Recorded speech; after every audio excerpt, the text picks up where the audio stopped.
सन 1664 में जब काशी विश्वनाथ में औरंगजेब की सेना ने काशी विश्वनाथ ज्योतिर्लिंग को खंडित करने के पापी उद्देश्य से आक्रमण किया, उनका सामना पारंपरिक सैनिकों से नहीं अपितु महानिर्वाणी अखाड़े के सन्यासियों से हुआ। सूर्योदय से लेकर सूर्यास्त तक युद्ध हुआ, भूमि सहस्रार शवों से पट गई और अंततः ज्ञानवापी के युद्ध में सन्यासियों ने एक महान विजय प्राप्त की। ज्ञानवापी के युद्ध में मिली पराजय से तिलमिलाए औरंगजेब ने 5 वर्ष उपरांत विश्वनाथ ज्योतिर्लिंग पर पुनः आक्रमण किया। जब आक्रमण रोकना असंभव हो गया तो शिवलिंग को गले लगाकर महंत ने कुएं में छलांग लगा दी। विश्वनाथ मंदिर का शिखर तोड़कर औरंगजेब ने उस पर ज्ञानवापी मस्जिद का गुंबद बना दिया। तो कौन है ये साधु? भगवा चोला ओढ़े शांत ब्रह्मचारी, या फिर जटा लहराते भस्म धूसरित उग्र कदम ताल करते हुए नागा? क्या वो घर छोड़ वैरागी है जो पारलौकिक सुख की कामना में भटकता रहता है, या वो जो आंतरिक कलह या बाह्य आक्रांताओं से झटपटाते हुए समाज को दिशा देता है? आइए इतिहास पे एक दृष्टि डालते हैं। 1323 में मोहम्मद बिन तुगलक के निरंतर आक्रमण से दक्षिण के काकतिया और कांपिली राज्य बिखर गए थे। मठ मंदिर खंडित कर दिए गए थे और आम जनमानस में असुरक्षा का भाव व्याप्त हो गया था। जबरन धर्मांतरण साधारण बात बन गई थी। काकतिया राज्य के पूर्व मंत्री हरिहर और बुक्का राय को जबरन इस्लाम कबूल करवाकर उसी क्षेत्र के जागीरदार के रूप में नियुक्त किया गया। ऐसी अराजकता को समाप्त करने के लिए क्या करना यथोचित था? एक धर्मपरायण राज की स्थापना करना। परंतु कैसे? स्वामी विद्यारण्य का आध्यात्म बल ही था कि उन्होंने हरिहर और बुक्का राय को हिंदू धर्म में पुनः दीक्षित कर विजयनगर साम्राज्य की स्थापना की। दोनों भाइयों ने आक्रांताओं को बाहर खदेड़ा और राज्य की सीमाएं सुरक्षित की। स्वामी विद्यारण्य ने सन्यासी होते हुए न केवल नए राज्य को धार्मिक दिशा दी अपितु प्रधानमंत्री का पदभार भी संभाला। और इस प्रकार दक्षिण में विजयनगर इस्लामिक घुसपैठियों के विरुद्ध बांध बनकर उभरा, जो 200 वर्ष तक अपने कुशल प्रशासन, उदारवादी धार्मिक नीति, कूटनीति और अर्थव्यवस्था के कारण समृद्ध रहा।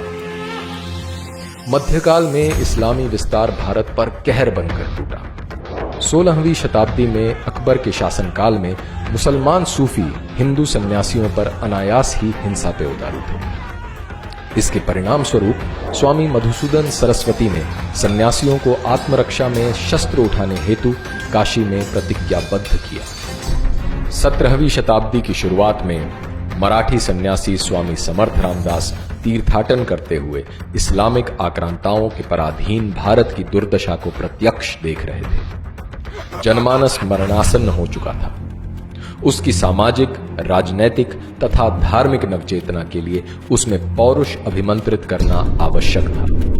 पुनः धर्म स्थापना हेतु स्वामी रामदास ने गांव-गांव में हनुमान मंदिरों और अखाड़ों की स्थापना की, जिसमें मराठा योद्धा तैयार हुए। स्वामी रामदास ने शिवाजी को क्षत्रिय धर्म उपदेशित किया तथा स्वयं को छत्रपति घोषित कर हिंदवी स्वराज की स्थापना करने के लिए प्रेरित किया।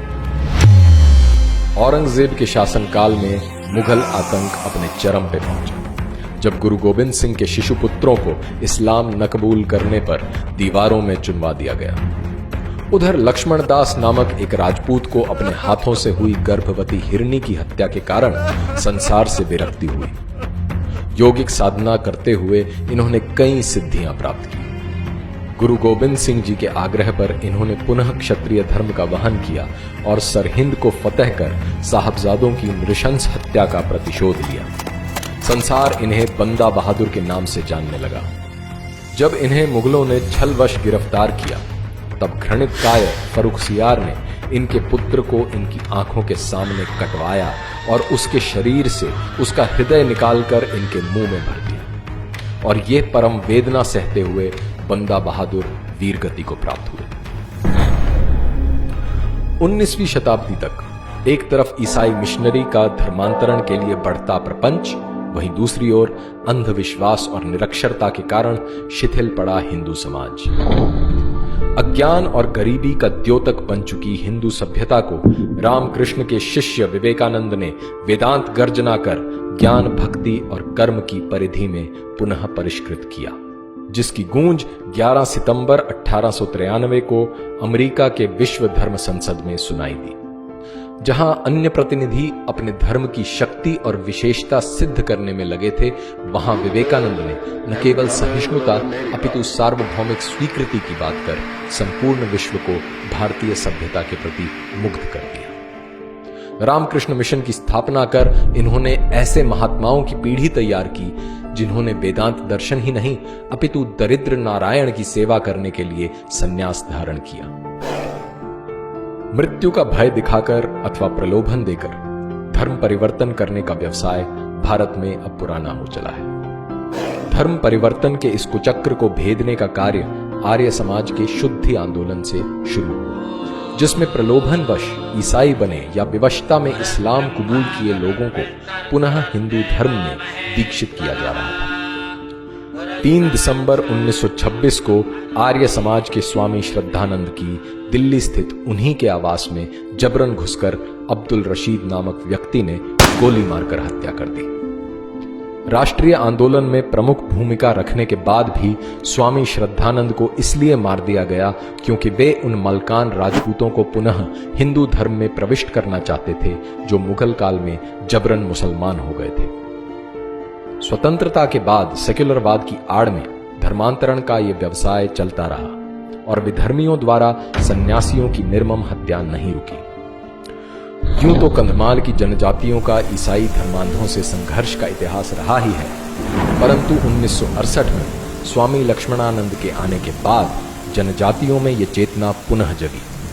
23 अगस्त 2008 को जन्माष्टमी के दिन 20 सशक्त नकाबपोशों ने स्वामी लक्ष्मणानंद की कलाई और स्नायुजाल को काटकर उनके शरीर को गोलियों से छलनी कर दिया। 2013 में माओवादी नेता पुलरी रामा राव तथा अन्य धर्मांतरित ईसाइयों को दोषी पाया गया। इसी प्रकार सन्यासी कई बार गहरे षड्यंत्र का शिकार हो जाते हैं या फिर सरकारी उदासीनता के कारण गुमनामी में देह त्याग करते हैं। हरिद्वार स्थित मातृसदन आश्रम के सन्यासियों की गंगा के अविरल निर्मल प्रवाह के लिए देह त्याग की परंपरा से बन गई। उसी परंपरा के साधु स्वामी ज्ञान स्वरूप सानंद ने सरकार से मुख्यतः हिमालय में गंगा की सहायक नदियों पर बनने वाले जल विद्युत परियोजनाओं पर तथा हरिद्वार कुंभ में बालू खनन, निर्वनीकरण तथा जीव जंतुओं की हत्या पर प्रभावी रोक लगाने की मांग की। सरकार की उदासीनता देखकर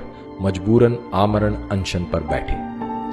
अपने अंतिम साक्षात्कार में स्वामी सानंद ने कहा था कि अगर गंगा के लिए उनकी मृत्यु भी हो जाए तो उन्हें कोई पछतावा नहीं होगा। 12 अक्टूबर 2018 को स्वामी सानंद ने अनशन के 112वें दिन अंतिम सांस ली। इतिहास साक्षी है कि मोह माया की दास्तां न स्वीकार करने वाले सन्यासियों ने सांस्कृतिक दासता के विरुद्ध अग्रिम भूमिका निभाई है। भारत के इन वीर सपूतों को हमारा शत शत नमन।